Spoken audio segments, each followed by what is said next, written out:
Good day, everyone. You are here today because you want to learn about ethics, and so do I.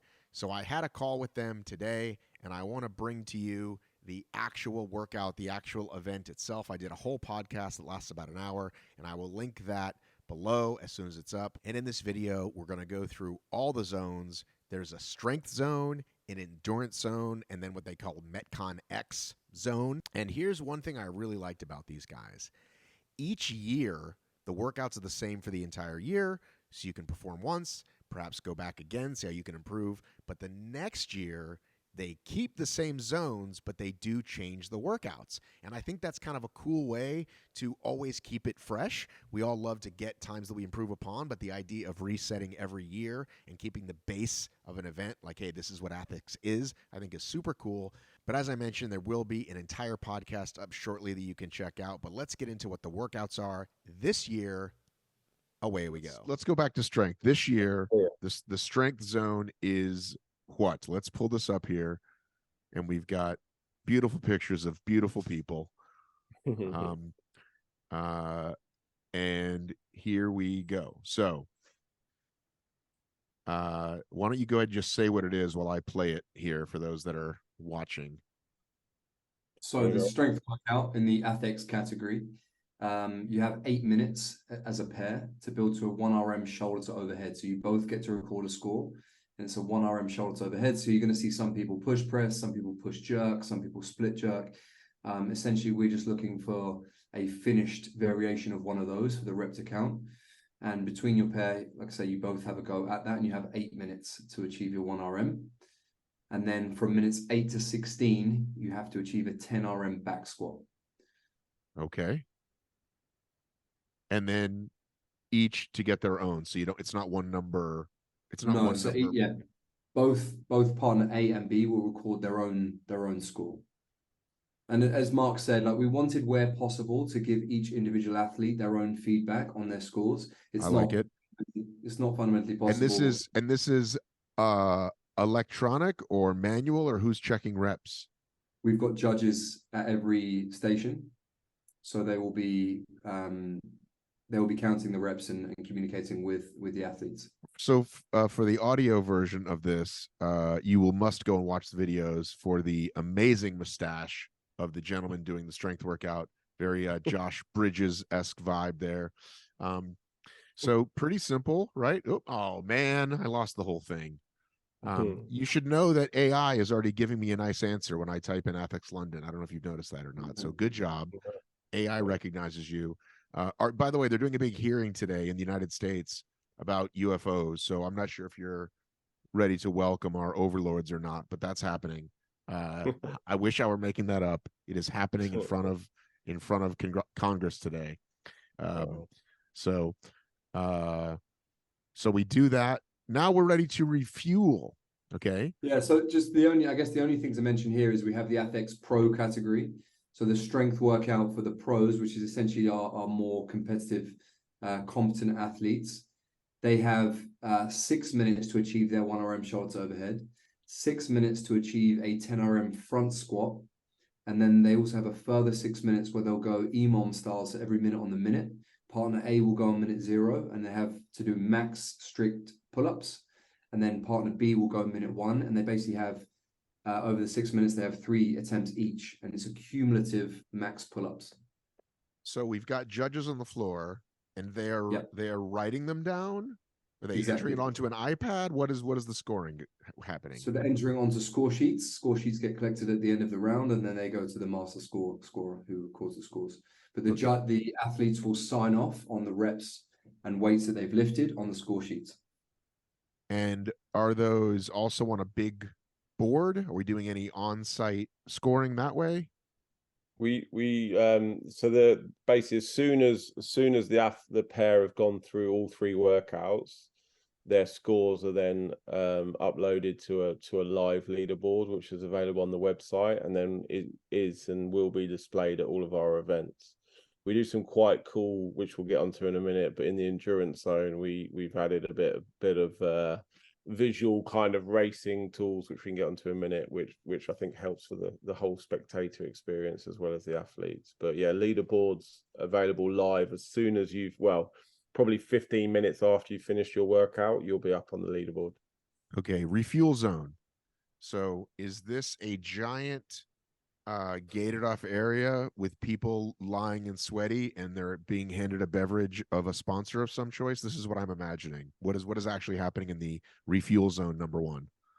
Yeah, I mean, you're kind of there. So if you imagine the athletes are taken from the warm-up zone into the strength zone, when then they leave the strength zone into the refuel zone, which is essentially a holding area to the side of the competition floor, which is manned by a sponsor of the event. And in this last one, we had a hydration drink, a hydration bottle and solution that every athlete that competed would get, along with we actually had some sugary sweets as well, because it's the right fueling to go into the endurance zone. So it was it's only 10 minutes in this area. How about Obviously, some Cadbury chocolates? It was actually Haribo's, but they went down well.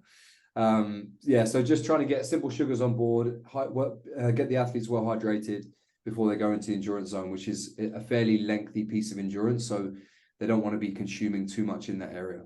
Okay, I think so what Ollie's great at, Matt, and this is where his knowledge comes in, and where he has to kind of tell me to back off at times. He's like, look, we're not going to have a sponsor of that refuel zone that isn't going to provide the right products that the athletes need in a 10-minute window between 2 workouts. You know, and he's strict on me on that, which I think is great, because it goes back to that athlete experience. We want athletes to maximize their performance when they're in the ATHX arena. And they're not going to do that if we give them the wrong product, just because, right. you know. And I think most of your open waivers, the average Joe will be fine with that. If I'm an elite athlete, I'm not taking anything that I don't like. Can I bring in my own bottle? Yeah, 100%. Yeah, 100%. And you're completely right. So athletes can take with them through the floor whatever they want within reason. Yeah, exactly. Like a small bag that they can take their lifters. They might have their like Metcon shoe in there, their lifter shoe in there, their running shoe, and a bottle of whatever they want to drink. That's absolutely fine. But for the everyday people that don't know how to fuel for this kind of event, we want to make sure that we're kind of guiding their nutrition journey as well as their training and competitive. So far you got me. So far you're like hitting all the marks that I would expect for a professional event. Okay, let's go to endurance workout. Part A, 5K run on a curved treadmill, max total distance in 25 minutes. Okay, so it's a 5K run. Yeah. So in this, but if you don't finish, it's max K distance, or that's pro versus open. So there's a 25-minute time cap across the board, both in ATHX and ATHX Pro.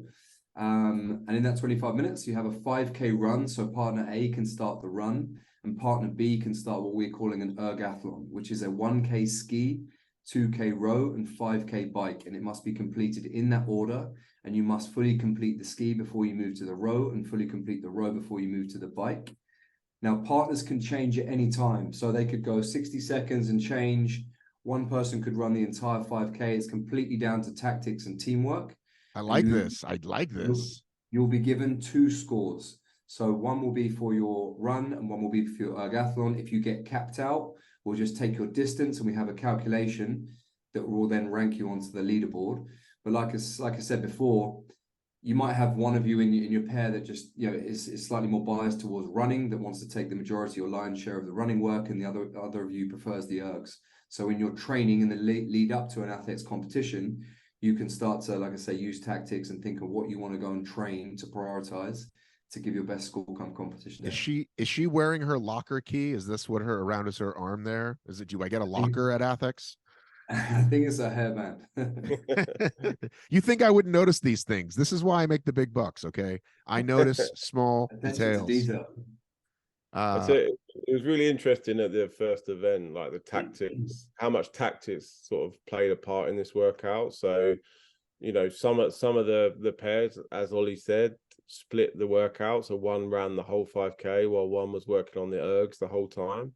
And in others, other pairs, they were swapping every 2 minutes. Other pairs were swapping every 10 minutes. It was really interesting. And I think, that tactics are going to play a massive role in that workout for sure. Visually, this workout's really cool. So the assault runner faces the ski erg, and then behind the ski erg is the rower, which also faces the assault runner, and behind the rower is the bike. So the team are constantly looking at each other. So good for communication, and visually it looks really cool from a competitors and spectator perspective, because you can see all of the runners running, and you can see kind of where people are at, and it kind of looks like a race. And as Mark said, we have a big screen that links up all the concepts, 2 bits of kit that show which lane is basically in the lead. And is it all Concept 2 machines? Exactly that. Concept 2 for the ski, row, and bike, and then assault runners for the run. Okay. Own the floor. Is this going to be your big tagline? It's one off, yeah. All right. So now we're not calling it another refuel zone. We're calling it recovery, right? Because you're going to need it. You've been working out, very difficult, right? Lots of work, lots of heavy breathing. Similar, different fuel, same fuel. Different fuel and a bit. So in this recovery zone, it's a longer time in the recovery zone. So 30 minutes. Obviously, people have exerted themselves for close to 25 minutes in the endurance zone. So slightly longer for the recovery. We partnered with a physio and manual therapy company. So they were giving massages and getting people ready for the Metcon X. There was hyper ice recovery boots and massage guns, just more of a chill out area, so you can get your feet up or get off your feet and just recover well, get on some extra fueling, get well hydrated, and then move into Metcon X. Okay, love it. Let's go to Metcon X. And is there a difference for open and pro, by the way, on that one? So in the endurance zone, ATHX and ATHX Pro are exactly the same. Makes sense. Yeah. All right. Now we're getting very interesting. All right. Now we've got Metcon X. If it has an X in it, they're serious. So we've got sandbag carry, dual kettlebell thrusters, burpee box jump overs, sandbag carry, dumbbell snatch, line facing burpees, sandbag carry, sandbag squats, and then burpee broad jumps. Holy fucking moly. I am tired just reading that. What is my time cap on that? An hour? What do I get? No, just 30 minutes. Yeah. I can't do all that. I can't do all that in 30 minutes. I need a break. What are you doing to me, guys? I need an hour for that one. You'll finish that if you sign up to the ATHX training program. We'll get you. So this is your expertise, right? So let's talk about this, Ollie. Let's talk about this. This is where we separate the men from the boys, as we say, right? Like max rep, doing this cool ergathlon. This is all cool. This is all like, hey, like we could do this almost off the couch, right? This stuff, this is the real deal. Talk to me about how you design a workout like this. Yeah, so as I said to you at the start of the call, functional fitness over here in the UK, and I know it's in America as well, and taking some influence from CrossFit and how Metcons and mixed modal fitness has become quite popularized. So essentially taking different exercises and ordering them in either complementary or non-complementary ways to form a workout that is particularly challenging, and is training energy systems as well as training different qualities of the athlete. So this is an 80-40-20, essentially 3 times through, 80-40-20, 80-40-20, 80-40-20. The sandbag carry, I'm a big fan of carries, and it just made sense for this workout. So it's 40 meters per athlete. Then they move into a dual kettlebell thruster. So we swap, or how does that work? You drop it on the floor, so you drop it back over the line. So you basically carry the bag out for 20 meters. Both feet must cross the line, and you carry it back 20 meters and drop it, and then your partner picks it up, and they do the same. There's a lot of dynamic contractions in this workout. Again, because of this you go, I go fashion, it's a nice way to jack the heart rate, get people working really hard before their then partner takes over, and then they do the same thing. So it has a cadence to it, and it has it influences the body and the heart rate so that people are working towards threshold. So the next exercise is a dual kettlebell thruster, 40 reps, and you can do as many as you want to do, and you can break up how you want between your pairs for the ATHX category. After the 40 reps of dual kettlebell thrusters, you move into 20 box jump overs. These are box facing. You must stay square to the box. Again, break it up as you want between your pair. Once those box jumps have burpee box jumps have been completed, you go back to the sandbag. You do the same carry, 40 meters each. Then we have 40 single Now arm. you call that a sandbag. That looks to me more like a I don't know, what would you call that? Is in the shape. It looks like a ball, but that's just maybe kind of how it looks because they haven't worked with it much. Yeah, yeah, okay. Yeah, I Like know what you're saying. So a typical sandbag kind of has a coil around the top and a bit of a excess material over the top, right? These are sandbags. They're just the brand that we use they look a little bit more spherical, I guess. no, they're fine. I like them. And then so that was the thrusters and the burpee box jump overs, and these are jump overs, not step overs, correct? Yeah, you can. So in this category, we've said you can step on the box. So long as 2 feet touch the box before you step off the other side, you can jump or step. Now, obviously, the more efficient, faster way would be jumping for most people. But if people want to step over, so long as 2 feet touch the box, we're fine with that. We then go into 40 single arm dumbbell snatch after the second round of carries. And again, you can break that up how you want. The dumbbell must go from the floor to overhead. You then go into 20 line-facing burpees. Floor. Again, The floor?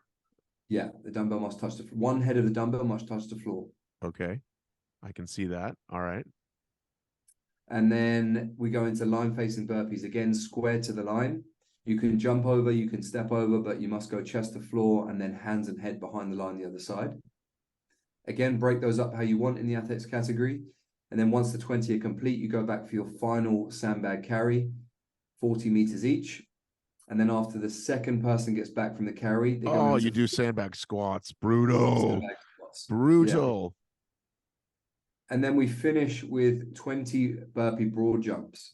So after the 40th sandbag squat, you drop the sandbag, and then partner A must do 20 meters of burpee broad jumps, essentially finishing over the finish line. And once they've finished their 20 meters, partner B will then do their 20 meters, and then that finishes the workout. The difference in ATHX Pro is quite considerable from both a strength and skill perspective. So obviously the weights are heavier. On the dumbbell snatches, it's dual dumbbell snatch. So there's a big difference there. On the line-facing burpees, they're synchro, so both partners working at the same time. Dude, you're gonna need some really good judges for this. Yeah, this after the first event, this was the one where we needed to put our best judges, and we recognize that. But we have a judge per lane. So before every event, we have a call with all the judges where we map out the standards. Obviously, as you've shown well on this the website here, all of the movement standards are displayed for athletes and judges well in advance. But we have a call with all the judges and the head judges separately to map out exactly what we're looking for. And then the day of the event, we have a judges briefing first thing in the morning where we go through the entire workout and get into the detail. Yeah, I would say this is definitely where I would say you might have some problems. Meaning, people say, hey, we saw these people, their form was lousy on just about everything, and they finished ahead of us. And that seems to be always the trickiest part, because I assume these aren't paid volunteers. We pay them a little bit, and we look after them with some stash, which we're very grateful for our sponsors for. But yeah, I think what we do and what we recognize in this zone is that, like, we want to have consistency when it comes to our judges. So we have at least 2, but we aim for 4 like head referees that will police that zone. So if they see a judge that is maybe not being as having the consistency that we want on the movement standards, they will kind of support that judge in that lane to ensure that the standards are being met. So we try and catch it before we get to a situation where, the workout's complete. We try and catch it mid-workout. But again, I think this is the advantage of having the workouts the same for the year. Like Ollie said, website's got all the movement standards on, so we're very clear around what's a rep, what isn't a rep, and it allows us to educate our judges. We also So if you want to go and find out where to sign up near you, they had their first event in Birmingham about 10 days ago. They've got one in Liverpool in September and one in Farnborough in October. And then they've got a finals, which will have cash prizes in it at the end of the year in December. Now, that finals will also have regular open waves that you can compete in, but we get a lot more into that in the full podcast, which I said you could check out. Thanks so much for watching. Love you. Miss you. Mean it. I've got to run.